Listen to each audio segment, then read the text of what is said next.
इस्लामाबाद में पीटीआई कैदियों की 3 वैन्स पर हमला। पीटीआई के 3 एमपीएस समेत कई कैदी फरार। पुलिस का बरवक्त एक्शन, फरार कैदियों को दोबारा गिरफ्तार कर लिया। नामालूम मुल्जिमान की संजानी टोल प्लाजे के करीब फायरिंग। कैदियों की वैन्स के टायर ब्रस्ट किए, 4 एहलकार जख्मी हुए। आईजी इस्लामाबाद पुलिस कहते हैं हमलावरों की तादाद 20 थी। प्रिजन वैन्स में अटक जेल से पेशी के लिए लाए गए कैदी सवार थे।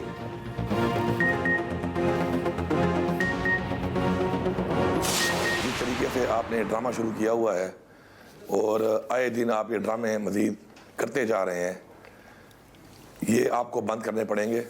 मैं आपको तंबीह कर रहा हूँ और बार बार तंबीह कर रहा हूँ इस बात की। ये जो तरनोल का SHO है, इसने अपने हाथ से शीशे तोड़े और एक ड्रामा रचा कर कि जिसने हमला कर दिया है और फिर ताले खोल के उन सबको 3 प्रिजनर वैन से नीचे उतार के खड़ा कर दिया और एक ड्रामा रचाया हुआ है कि जी वो फरार हो रहे हैं। कैदियों की वैन पर हमला वफाकी हुकूमत का ड्रामा है। वज़ीर आला KP अली अमीन कंडापुर कहते हैं SHO तरनोल ने खुद शीशे तोड़कर हमले का ड्रामा किया। वफाकी हुकूमत के ड्रामे आए रोज़ बढ़ते जा रहे हैं। तंबीह कर रहा हूँ, ये ड्रामे बंद करना पड़ेंगे।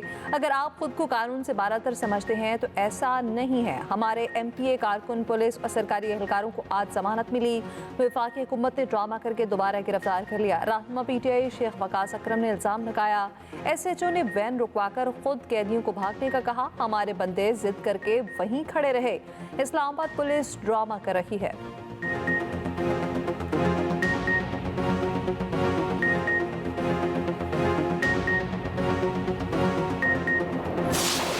जो पुलिस वैन्स पर हमला किया गया है, ये एक सोचे समझे मंसूबे के तहत हमला किया गया है और इसकी बाकायदा प्लानिंग की गई थी। ये 4 गाड़ियों में सवार मुसल्लह कारकुनान ने उन पर हमला किया और 82 मुल्जिमान को बाकायदा फरार करवाने की कोशिश की, जिसके नतीजे में 19 लोग जो फरार हुए थे सबको दोबारा हिरासत में ले लिया गया है। 82 के 82 मुल्जिमान वापस पुलिस की तहवील में हैं। इस हमले के नतीजे में जो गिरफ्तारियां अमल में आई हैं, 2 गाड़ियां, 4 अफराद और 2 वेपन्स वो कब्जे में लिए गए हैं। ये असले से लेस आए थे, इन्होंने पुलिस पर फायरिंग भी की। ये इनका मंसूबा नाकाम रहा है। फरार होने वाले तमाम 82 कैदी गिरफ्तार। वफाकी वज़ीर इत्तलात अताउल्लाह तारड़ कहते हैं गिरफ्तार मुल्जिमान को फरार कराने की नाकाम कोशिश की गई। हमला सोचे समझे मंसूबे के तहत किया गया। 4 हमलावरों को गिरफ्तार कर लिया। 2 गाड़ियां और असलहा कब्जे में ले लिया। 9 मई के मुल्जिमान को सजा मिलती तो ऐसे हमले की जुर्रत ना होती। रियासत की रेट हर सूरत कायम की जाएगी।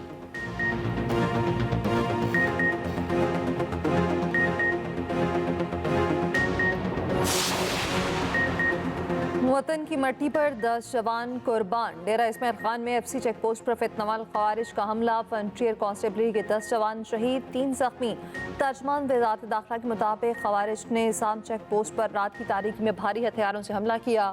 जवानों ने जाने निछावर करके खवारिज का हमला नाकाम बनाया। शोहदा में 6 का ताल्लुक जनूबी वज़ीरिस्तान और 4 का जिला करक से है। 3 जख्मी जवान CMH मुंतकिल। सदर वज़ीर आज़म, स्पीकर वज़ीर दाखिला की दहशतगर्द हमले की शदीद मज़म्मत।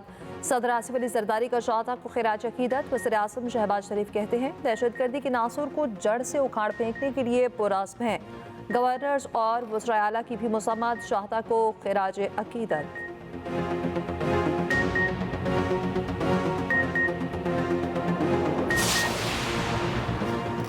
पाक फौज का जवान खवारिज से बहादुरी से लड़ते शहीद, कई जानें बचा ली। ISPR के मुताबिक लकी मरवत में पाकिस्तान मिलिट्री अकेडमी से छुट्टी पर घर आए ज़ेरे तरबियत कैडेट आरिफुल्लाह शहीद हो गए। नमाज की अदायगी के लिए मस्जिद में मौजूद कैडेट आरिफुल्लाह ने जवाबी फायरिंग की। 19 साला कैडेट ने जान का नजराना पेश करके बाकी नमाजियों की जानें बचाईं। वज़ीर दाखिला मोहसिन नकवी ने कहा मस्जिद पर हमले की जितनी भी मज़म्मत की जाए कम है। बहादुर कैडेट आरिफुल्लाह को कौम सलाम पेश करती है। हो सकता है बेपनाह फैसले गलत किए हों जिससे एक फरीक को फ़ायदा हुआ और दूसरे को नहीं। सच सिर्फ अल्लाह ही जानता है। जजेस सिर्फ शवाहिद की बुनियाद पर फैसले करते हैं। रिटायर्ड चीफ जस्टिस काजी फायज़ ईसा का अपने एहसास में फुल कोर्ट रेफरेंस से खिताब। कहा, chief justice Balochistan high court बनने के बाद जिंदगी बदल गई। इंसाफ की फराहमी यकीनी बनाने में वकला का अहम किरदार है। मुझे किसी से सीखने को नहीं मिला, वकला ने बहुत कुछ सिखाया। चीफ जस्टिस ने सुप्रीम कोर्ट में यादगार का इफ्तिताह भी किया। फुल कोर्ट रेफरेंस में 16 जजेस की शिरकत, 5 ने शिरकत नहीं की। जस्टिस मंजूर अली शाह, जस्टिस मुनीब अख्तर, जस्टिस आयशा मलिक ने शिरकत नहीं की। जस्टिस अतर मिनल्ला और जस्टिस शहजाद अहमद मलिक भी शरीक न हुए। चीफ जस्टिस काजी फैजीसा ओहदे से सुबकदोश।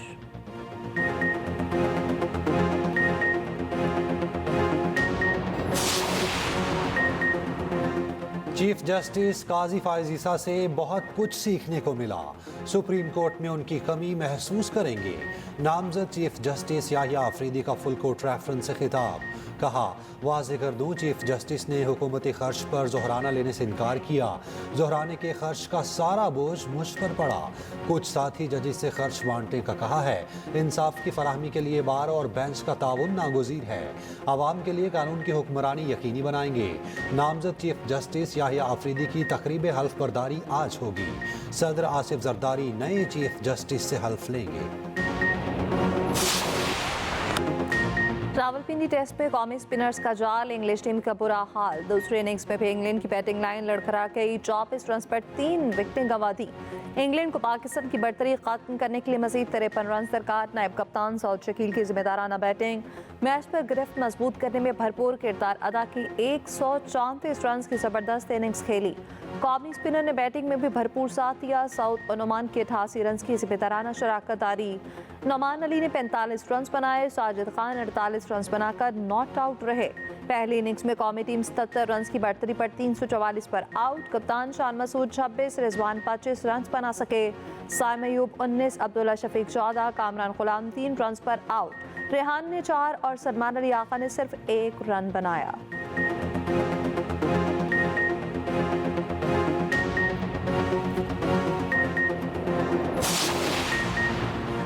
सऊद शकील, साजिद खान और नुमान अली पिंडी टेस्ट के हीरो। सऊद शकील ने मुश्किल वक्त पर सेंचुरी बनाकर इंग्लिश स्पिनर्स की चाल नाकाम बना दी। 134 रन बोर्ड पर लगाए। साजिद और नुमान की बॉलिंग के बाद बैटिंग में भी शानदार कारकर्दगी। पहली इनिंग्स में इंग्लैंड के 9 खिलाड़ी पवेलियन रवाना किए। कौमी टीम के स्कोर में 93 रन भी जोड़े। साजिद खान ने 48 और नुमान अली ने 45 रन बनाए। दूसरी इनिंग्स में इंग्लैंड के 3 बल्लेबाजों का शिकार कर लिया। साजिद खान और नुमान अली ने मुल्तान टेस्ट में तमाम 20 विकेटें हासिल की थी।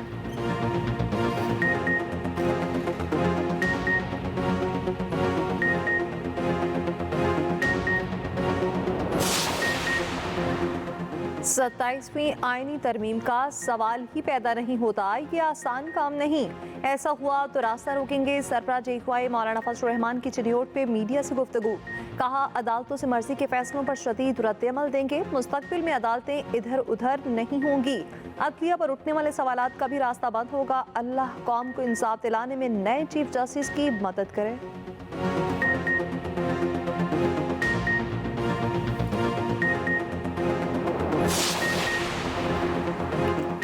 बानी पीटीआई की बहनों अलीमा खान, उज़मा खान को रिहाई मिल गई। इस्लामाबाद की इंसदाद दहशतगर्दी अदालत ने डी चौक एहतजाज केस में रिहाई का हुक्म दिया। अलीमा खान और उज़मा खान को थाना को हिसार के मुकदमे में 4 अक्टूबर को गिरफ्तार किया गया था।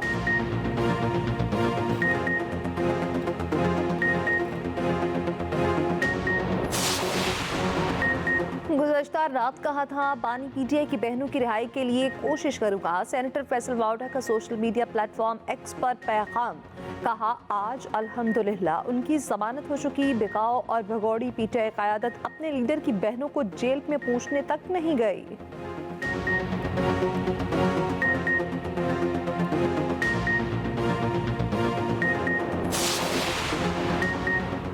चीनी सफ़ीर ने पाकिस्तान में एससीओ कॉन्फ्रेंस के इनेकाद को कामयाब करार दिया। चीनी सफ़ीर ने कहा कि चीनी वज़ीर आज़म के दौरे में मुतादिद अहम MOUs पर दस्तखत हुए। दहशतगर्दी से लड़कर कुर्बानियाँ देने वाली पाकिस्तानी फ़ौज और पुलिस को खिराज तहसीन पेश करते हैं।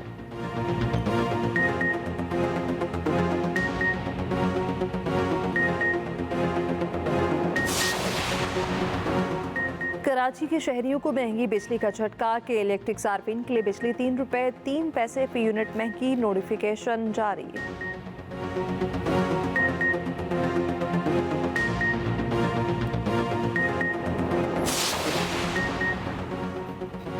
शरह सूद में 5% कमी की जाए। बरामदी सनतों के लिए बिजली 26 रुपये फी यूनिट की जाए। Patron in chief United Business Group SM Tanveer का मुतालबा।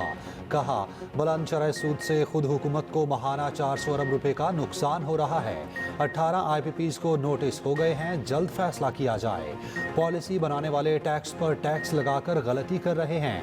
नॉन फाइलर्स के गले पकड़े जाएं, मगर टैक्स देने वालों के खिलाफ मुकदमे बनाना काबिल कबूल नहीं। पूरी इस्लामी दुनिया में पाकिस्तान वाहिद एटमी मुल्क है। सहाफत मुल्क का चौथा नहीं बल्कि पहला सुतून है। गवर्नर पंजाब सरदार सलीम हैदर खान का तकरीबी हलफबरदारी पर खिताब। बोले, सहाफ़ी जो दिखाते हैं उससे राय बनती है।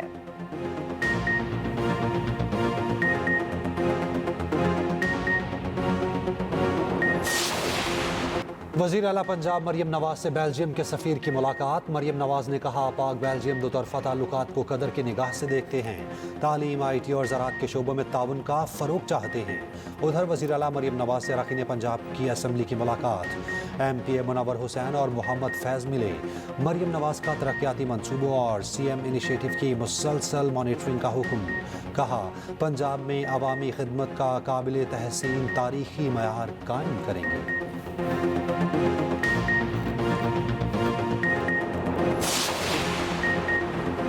वज़ीर आला मरियम नवाज पंजाब से स्मॉग के खात्मे के लिए मुतहरिक। सीनियर वज़ीर मरियम औरंगज़ेब ने न्यूज़ कॉन्फ्रेंस में कहा, लाहौर के शहरियों को स्मॉग के खात्मे के लिए ऐलान जंग करना पड़ेगा। स्मॉग पंजाब के शहरियों के लिए सबसे बड़ा खतरा बन चुकी। 5 साल में तमाम छोटी बड़ी गाड़ियों को इलेक्ट्रिक गाड़ियों में तब्दील किया जाएगा।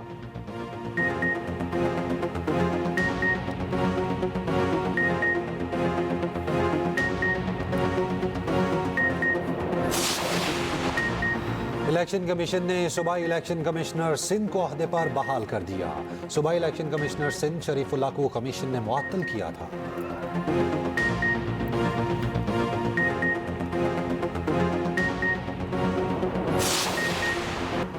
पाकिस्तान स्पोर्ट्स बोर्ड ने मेंबरान की तादाद में इजाफा कर दिया। चेयरपर्सन स्पेशल ओलंपिक्स रौनक इकबाल लाखानी बोर्ड में शामिल। एहसामुल हक, आलमगीर शेख और करीम अकरम भी मेंबर होंगे। नोटिफिकेशन जारी।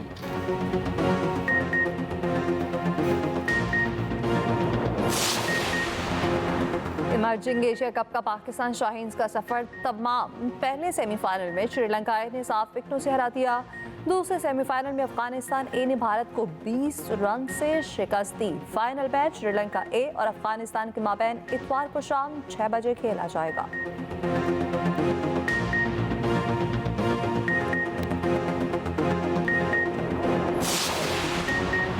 इसराइल के गजा और लेबनान में बर्बरियत जारी। लेबनान के मुख्तलिफ इलाकों में बमबारी, 19 अफराद शहीद हो गए। हसीबिया में एक होटल पर हमला, 3 सहाफ़ी शहीद। लेबनानी हुकाम के मुताबिक इसराइली फ़ौज ने जानबूझकर सहाफ़ियों को निशाना बनाया। हिज़्बुल्लाह और हमास के साथ झड़पों में 8 इसराइली फ़ौजी हलाक, 20 से ज़ायद जख्मी। इसराइली फ़ौज का बैरूत के करीबी इलाके खाली कराने का ऐलान।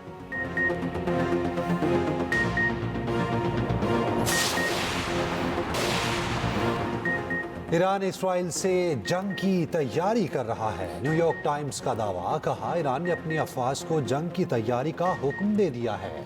ईरान के पास इसराइल के मुमकिना हमले का जवाब देने के कई मंसूबे हैं।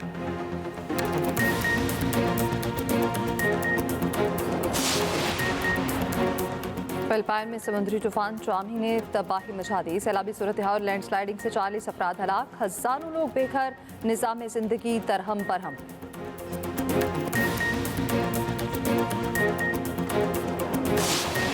सहेलियों के अपने चुराए पैसे वापस हासिल करने की जंग। हॉलीवुड की comedy film one of them days का ट्रेलर जारी कर दिया गया। फिल्म 24 जनवरी को सिनेमा घरों की जीनत बनी।